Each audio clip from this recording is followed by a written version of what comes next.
région David, monsieur le maire Harry, monsieur le représentant de Cap Excellence, cher ami Teddy. Merci à tous, la population, le personnel et surtout à la presse d'être présents à l'occasion de cette démolition de ce bâtiment emblématique qui se trouve ici même à Fonlogis, donc qui représente un pan de la culture guadeloupéenne, puisque nous savons très bien que c'est le refuge de nos carnavaliers, particulièrement des Coupapos, qui viennent. D'ailleurs, ils vont commencer à partir de bientôt, puisque le carnaval sera en plein là-dedans, pour le mois de janvier. Et aussi, c'était important pour nous d'ouvrir sur ce bâtiment pour permettre, bien sûr, avec l'œil avisé du maire de Pointe-à-Pitre. Donc, le PF Guadeloupe-Saint-Martin des Caraïbes a jugé utile et bon de rentrer dans le cadre de son projet vert foncier.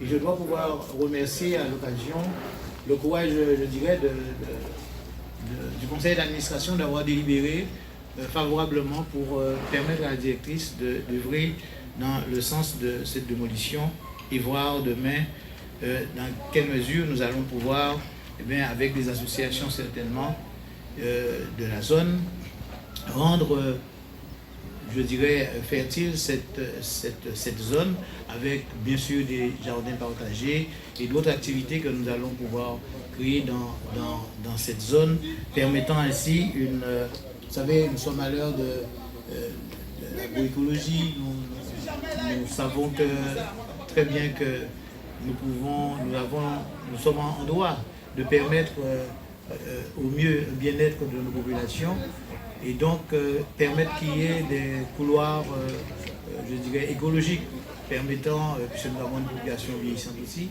et revoir notre habitat, notre manière de vivre, recréer les liens à travers ces espaces, puisque nous nous trouvons quand même dans une zone stratégique, je dirais, avec la mairie de Pointe-à-Pitre, le centre hospitalier, l'école aussi de la Savielle. Donc cette zone quand même, il nous paraissait opportun de prendre cette décision, et quand je dis encore sur l'œil avisé du maire de Pointe-à-Pitre, nous pensons donc grâce à la TSE, la taxe spécifique que nous percevons chaque année, nous avons pu obtenir déjà ce bâtiment auprès des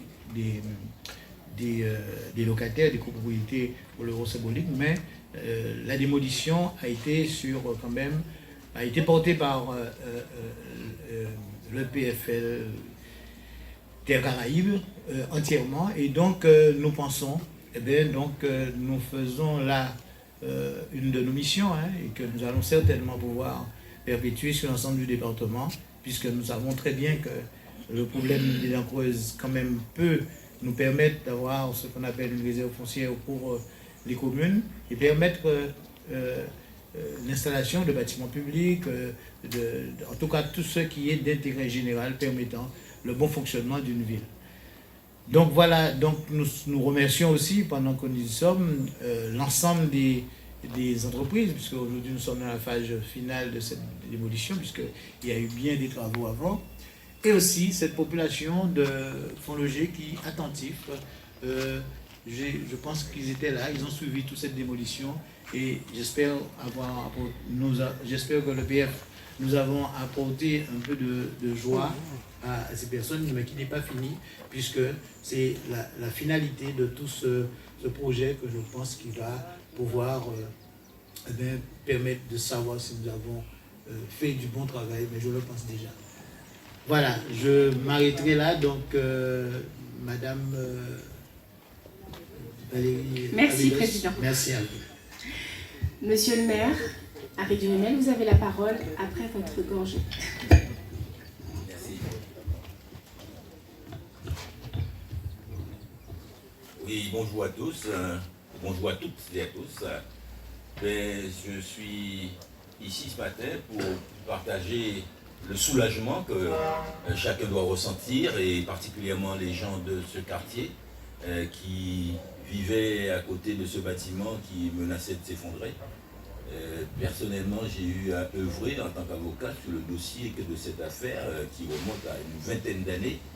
Et je connais la durée de la souffrance qui des maîtres d'ouvrage, ceux qui l'ont construit et qui ça s'est avéré un fiasco, la souffrance des riverains qui voyaient cet immeuble comme une menace pour leur sécurité au quotidien, la frustration des carnavaliers qui endurent depuis quelques années des tours obligés, frein imposé à Fonds-Loger, alors que c'est, comme le disait le président de l'EPFL, le refuge, le lieu de repos et où on se ressource pour redémarrer.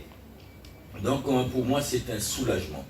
C'est un soulagement et c'est aussi des perspectives qui s'ouvrent pour la ville avec cet espace qui est assaini en quelque sorte, en voie d'assainissement. C'est aussi pour moi la reconnaissance, la gratitude qu'on doit reconnaître, nous, ville de Pointe-à-Pitre, à l'égard de ceux qui ont été à notre écoute lorsque nous avons poussé ce cri d'alarme après la répétition du 54e bâtiment qui brûlait à travers les incendies à Pointe-à-Pitre.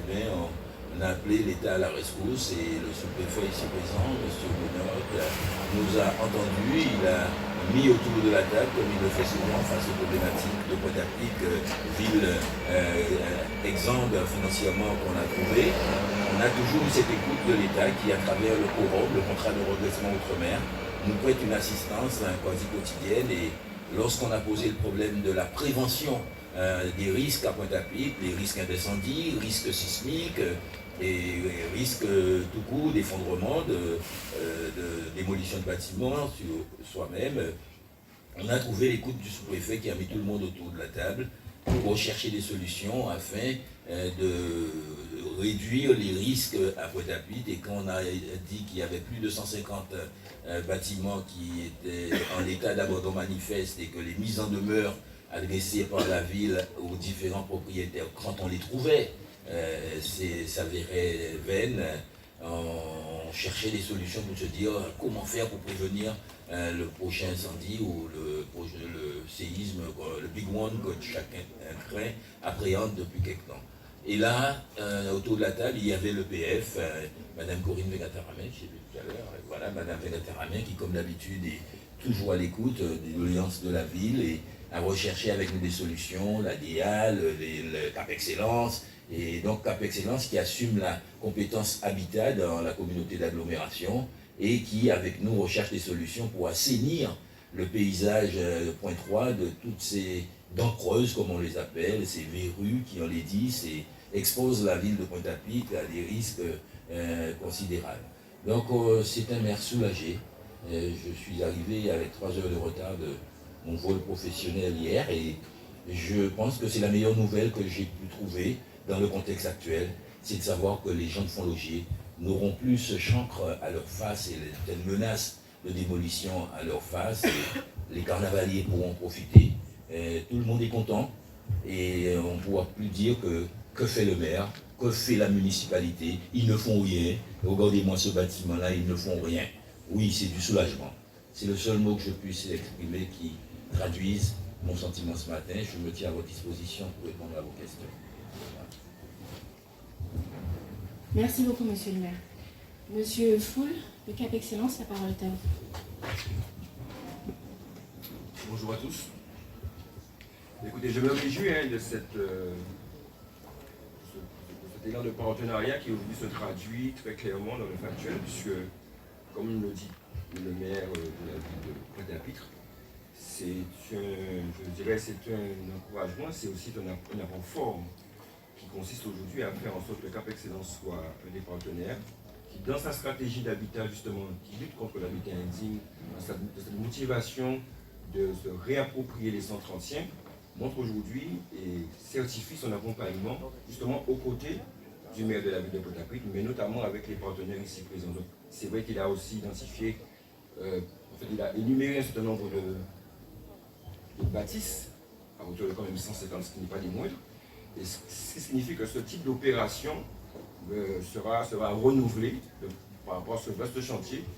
je confirme très clairement qu'au nom du maire, président Amérique Jadot et de l'ensemble des élus communautaires, ça montre bien aussi que la stratégie d'accompagnement, cette notion communautaire se traduit aujourd'hui à travers justement cette démolition. Et je dis tout simplement que ce n'est qu'un début, puisqu'il y en a d'autres qui vont suivre, mais toujours dans ce partenariat, ce qui signifie aussi que nous sommes dans une démarche concrète pour justement accompagner, résoudre cette problématique de squat et très souvent des incendies pour lesquels nous avons à déplorer un certain nombre de pertes. Donc je confirme et je dis que nous serons à leur côté puisque la stratégie est en place. Voilà. Merci. Merci beaucoup, Monsieur Foul. Monsieur le sous-préfet. Monsieur le maire de Pointe-à-Pitre, monsieur le vice-président de CAPEX, monsieur le président de Terre Caraïbes. Moi, je suis absolument ravi d'être là ce matin. On y est passé vendredi en début d'après-midi. Le bâtiment était encore du haut de ses 3 étages. Et ce matin, vous voyez, le travail a été terminé. Donc, avant tout, moi, je tiens à féliciter l'entreprise SATP qui a œuvré durant tout ce week-end, qui a travaillé. Et je peux vous dire, je ne suis pas du tout un spécialiste, mais que le chantier n'était pas simple parce que, comme vous pouvez le constater encore, il y a un environnement, il ne fallait pas abîmer les habitations qui sont autour, il fallait faire en sorte que le bâtiment tourne correctement. Donc vraiment un très grand bravo à l'entreprise qui a œuvré, à tous ceux qui ont participé à ce chantier.